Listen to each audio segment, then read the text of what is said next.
Hello, good morning, student. Welcome back. Today we are going to start the next chapter of the class 7 science. In previous section we discussed about the organic acid, mineral acid. Right now we will discuss some more point. First one is concentrate acid and dilute acid. You study about the acid, but the another term is there, concentrate or dilute. You can understand the concentrate means directly that pure, the acid that is in pure form means in this acid no water is there, maximum amount of acid but no water or less amount of water, that is called concentrate acid. And concentrate acid is more harmful because it is in pure form. This is concentrate acid. Dilute acid, maximum amount of water plus less amount of acid. It means it contain more amount of water but less amount of acid. In simple way we can understand, when we add water to the concentrate acid, slowly gradually it will start to become dilute acid. Simple सी भाषा में अपन ये समझ सकते हैं कि जब दूध अपन निकालते हैं, है ना, तो वो प्योर फॉर्म के अंदर होता है, यानी अपन कह सकते हैं कि वो कंसनट्रेट है, लेकिन उसमें जब अपन वाटर मिला देते हैं तो वो कैसा हो जाता है, डाइल्यूट हो जाता है। बात समझ में आ गई। और यदि किसी को देना हो, है ना, तो उसमें अपन और वाटर मिला देते हैं तो वो और क्या हो जाता है, और डाइल्यूट हो जाता है। यानी जिसमें मिल्क की अमाउंट कम होती है, वाटर की अमाउंट ज़्यादा होती है, वो डाइल्यूट हो जाता है। यही चीज़ है वो कंसनट्रेट एसिड और डाइल्यूट एसिड के अंदर अपन समझ सकते हैं। Now usages of mineral acid. Mineral acid के यूजेज क्या क्या होते हैं, है ना। सो मिनरल एसिड देखते हैं, HCl that is your hydrochloric acid, cleaning tiles and toilets. Tiles और जो टॉयलेट्स होती हैं उसको यूज़ करने में, क्लीन करने में यूज़ होता है। HNO3 nitric acid that is use in the cleaning of gold and silver ornaments. The ornaments that is made up of gold and silver, that is clean by the using of HNO3 nitric acid. Strong oxidizing agent होता है।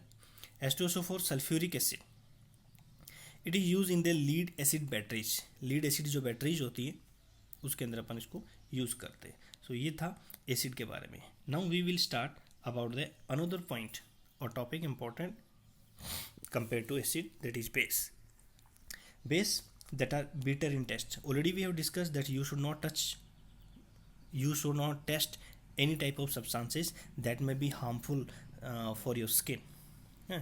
So base that is bitter in touch, not touched, taste, bitter in taste, थोड़ा सा इसमें modify कर लेना। Produce हाइड्रोक्सीलाइन। हाइड्रोक्सीलाइन means OH negative, यानी हाइड्रोक्सीलाइन produce करता है व्हेन वाटर में, when it is dissolve in water. It is सोपी और स्लीपरी इन टच, है ना, ये टच करते हैं तो सोप जैसे, साबुन जैसा लगता है।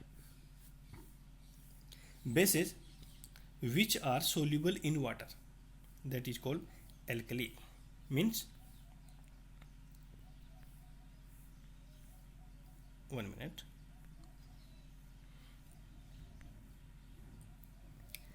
The bases which are soluble in water, जो बेस वाटर में सोल्यूबल होते हैं उसको अपन क्या कहते हैं, एल्कली कहते हैं। It means they are corrosive in nature, वो नेचर में कैसे होते हैं, कोरोसिव होते हैं। इसका मीनिंग ये हुआ कि वो बेस जो वाटर में डिजोल्व हैं उन्हीं को अपन क्या करें, एल्कली कह रहे हैं, और वही के कोरोसिव नेचर के अंदर होते हैं। लेकिन सारे बेस क्या नहीं है, एल्कली नहीं है, लेकिन जितने एल्कलीज हैं वो सारे के सारे क्या हैं, बेस है ना। यहाँ पे एक बहुत अच्छा क्वेश्चन बनता है, all alkalis are bases but not all bases are alkali, justify the comment, justify the statement. आपको समझ में आ गया, एल्कलीज आर बेसिस बिकॉज जो बेस वाटर में सोल्यूबल होता है उसी को अपन एल्कली कह रहे हैं। इट मीन्स ये सारी जो एल्कली हैं वो क्या है, बेस हैं, लेकिन सारे बेस क्या नहीं है, एल्कली नहीं है, क्योंकि सारे जो बेसेज हैं वो वाटर में डिजोल्व नहीं होते। Example of the bases that is NaOH sodium hydroxide, KOH potassium hydroxide, CaOH whole twice 2 calcium hydroxide, magnesium hydroxide, ammonium hydroxide. So out of that bases NaOH and KOH that are strong base, corrosive nature के होते हैं, and calcium hydroxide, magnesium hydroxide and ammonium hydroxide that are weak base. Strong base हैं, ये weak base है। Strong base हैं corrosive nature के अंदर होते हैं और ये कोरोसिव नहीं होते, ठीक है। एक चीज़ अपन ये भी कह सकते हैं, ये स्ट्रॉन्ग बेस होते हैं, ये वीक बेस होते हैं, ज़्यादा डिटेल के साथ अपन हायर क्लासेस पढ़ेंगे। छोटी सी चीज़ मैं आपको बताता हूँ। स्ट्रॉन्ग बेस होते हैं, जब वाटर में इसको डिजोल्व किया जाता है तो ये हाइड्रोक्सिल आयन ज़्यादा प्रोड्यूस करते हैं, that's why they are called strong base. Weak base, when it is produce in water they will produce less amount of hydroxyl ion, that's why it is called weak base. Now usages of bases, bases के use क्या होते हैं? NaOH sodium hydroxide, manufacture of the soft detergent and paper industry, यानी soft detergent paper जब अपन बनाते हैं तो NaOH बेस को यूज करते हैं। CaOH2 calcium hydroxide, CaOH whole twice, use in white wash, white wash करने में अपन यूज करते हैं, है ना, for softening of the hard water. Hard water जो होता है ना, उसको सॉफ्टनिंग करने में यूज किया जाता है। सिंपल सी चीज़ मैं आपको बताता हूँ कि खारा पानी जो होता है उसको मीठा करने में इसको यूज किया जाता है। Magnesium hydroxide MgOH whole twice as an antacid, ये इंपॉर्टेंट टर्म है, और लैक्सेटिव। एंट एसिड क्या होता है? स्टमक में जब एसिडिटी हो जाती है, हाइड्रोक्लोरिक एसिड का बहुत ज़्यादा प्रोडक्शन हो जाता है तो अपन एसिडिटी फील करते हैं। तो मैग्नीशियम हाइड्रोक्साइड जो मिल्क ऑफ मैग्नीशिया भी अपन इसको कहते हैं, जब इसको लिया जाता है तो ये क्या करेगा, आपके स्टमक के अंदर एसिड है, ये अपना बेस है। जब एसिड और बेस रिएक्ट करते हैं तो सोल्ट बनाते हैं और प्लस वाटर रिलीज होता है। इस प्रोसेस को अपन न्यूट्रलाइजेशन रिएक्शन कहते हैं।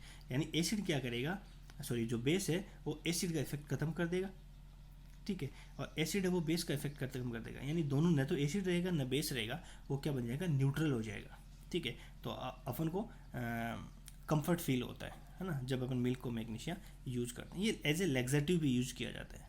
लैक्सेटिव का मीनिंग ये होता है सिंपल सा कि जब कब्ज वगैरह हो जाती है उसमें भी आपका मिल्क और मैग्नीशिया MgOH होल ट्वाइस होता है। ये बात अपन ने की एसिड और बेस के बारे में। अपन चैप्टर जब स्टार्ट कर रहे थे उससे पहले अपन स्टडी किया था कि you should not taste any type of substances to identify whether it is acidic और बेसिक। क्लियर है? सो अपन को पता कैसे चलेगा? अपन ने पहले डिस्कस किया था, अपन ने उस समय मैंने बताया था आपको, we will use the indicators. Indicators क्या होते हैं? Indicators are the substances, indicator आता है substances that show the change in the colour, जो कलर में जो चेंज होता है उसको शो करते हैं when it is in contact with acid और बेस। यानी मान लीजिए ये आपका कोई इंडिकेटर है, इसको जब आप एसिड के साथ या बेस के साथ जब मिक्स करते हैं तो ये इंडिकेटर्स में क्या हो जाता है, कलर में चेंजेज आ जाते हैं। सो ये क्या होते हैं, अपन को बताते हैं कि ये एसिड है या बेस है। Indicators show the change in the colour in respect to acid and bases. एसिड में अलग कलर होता है, बेस में अलग कलर होता है। So by the using of the indicator we can identify whether it is acid or base. So on the basis of the source, indicators are of two types, was natural indicator, synthetic indicator or man-made indicator. Natural indicators that are made from the plants basically, or we can say colored part of the plants. Synthetic indicator we can prepare it in the factories, laboratories. So natural indicator, what is natural indicator? Already we have discussed some part of this. Prepared from coloured part of the plant, plant का जो coloured part होता है उससे अपन बनाते हैं। And they show different colour in acid and different colour in basis. एसिड में और बेस में ये अलग अलग कलर प्रोड्यूस करते हैं। तो एक छोटा सा डिस्क्रिप्शन में अपन इंडिकेटर्स के बारे में पढ़ा है। नेक्स्ट सेक्शन के अंदर, नेक्स्ट लेक्चर के अंदर अपन नेचुरल इंडिकेटर्स पढ़ेंगे, जिसमें आपके मिथाइल ऑरेंज आपका टर्मरिक है वो आ सकता है, चाइना रोज है वो आ सकता है, बहुत सारे ऐसे होंगे। आर्टिफिशियल इंडिकेटर जो सिंथेटिक इंडिकेटर्स हैं, मिथाइल ऑरेंज है, फिनोप्थलीन है, वो भी अपन पढ़ेंगे। एसिड के साथ क्या शो करता है, बेस के साथ क्या शो करता है, ये सारी चीज़ें अपन नेक्स्ट सेक्शन के अंदर देखने वाले हैं। तो इस सेक्शन में अपन ने क्या देखा, एक बार वापस मैं रिवाइज करवा देता हूँ। कंसंट्रेशन और डाइल्यूशन समझ में आ गया। Concentration means pure form, dilution means water ज़्यादा होगा। Use of mineral acid, mineral acid के यूजेज हैं। फिर बेसिस की property, what are the bases, bitter in taste, ये टच की जगह टेस्ट करना। हाइड्रोक्सिल आयन प्रोड्यूस होता है और सोपी स्लिपरी इन टच होता है। Bases which are soluble in water, that is alkali, है ना, they are in the corrosive nature. ये सारी चीज़ें अपने पढ़ी हुई। यूजेज ऑफ बेसिस पढ़ा, इंडिकेटर्स पढ़ी। इंडिकेटर्स क्या होते हैं? Substances which show a change in colour when brought in contact with acid and base. Acid और बेस के साथ कॉन्टैक्ट में आने पे अपना कलर चेंज कर लेते हैं। Two types of indicator, natural and synthetic. Natural indicator prepared from the colored part of the plants, that's why it is called natural. The source is natural, that's why it is called natural indicator. Synthetic indicator we prepare in the laboratory. So this is all about the lecture number 2 of the class science 7. Thank you. Jai Hind, Jai Bharat. धन्यवाद.